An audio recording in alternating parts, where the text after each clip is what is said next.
আসসালামু আলাইকুম প্রিয় শিক্ষার্থী বন্ধুরা, আমরা উপস্থিত হয়েছি পিপিএম এর বা পিপিএম সম্পর্কিত আরেকটি গাণিতিক সমস্যা নিয়ে।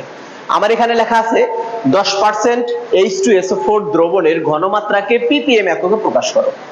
আমরা সর্বপ্রথম দেখে নেই পিপিএম নির্ণয়ের সূত্র। আমরা জানি পিপিএম এককে ঘনমাত্রা equal C into M into 10⁻³ অথবা সি কে পরিবর্তন করে আমরা লিখতে পারি এস ইন্টু এম ইন্টু 10⁻³। অর্থাৎ এখানে আমি যে সূত্রটাই লিখি না কেন সেই সূত্রটাই আমার জন্য ঠিক।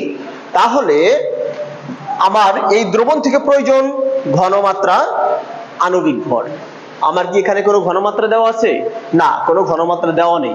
অর্থাৎ আমাকে সর্বপ্রথম কাজ হলো ঘনমাত্রা বের করে নিতে হবে। তাহলে আমরা যদি একটু খেয়াল করি 10% H2SO4 ইকুয়াল 10/100 অর্থাৎ W/V। সুতরাং S equal W into 1000/MV। এখানে W হচ্ছে 10 ইন্টু 1000, M হচ্ছে H2SO4 এর আণবিক ভর 98 ইন্টু V হচ্ছে 100 সমান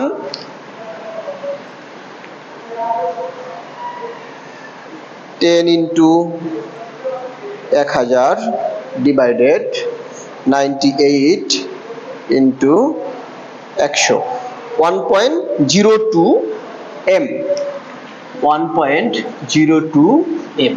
এটি হচ্ছে আমার উক্ত দ্রবণের ঘনমাত্রা। এখন এই ঘনমাত্রাকে আমার কিসে প্রকাশ করতে হবে? পিপিএম এককে প্রকাশ করতে হবে। তাহলে আমি লিখে রেখেছি সূত্র C ইন্টু এম ইন্টু 10⁻³। তাহলে C অথবা S এর মান 1.02 ইন্টু M হচ্ছে আণবিক ভর 98 ইন্টু 10⁻³ সমান সমান তাহলে 1.02 ইন্টু 98 ইন্টু 10⁻³ তাহলে 99,960 99,960 ppm।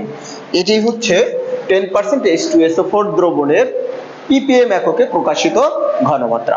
অবশ্যই গুরুত্ব সহকারে ভিডিওগুলো দেখবে। তোমার বুঝার সুবিধার্থে আমি সবগুলোকে ভেঙে ভেঙে আলোচনা করছি। ধন্যবাদ সকলকে।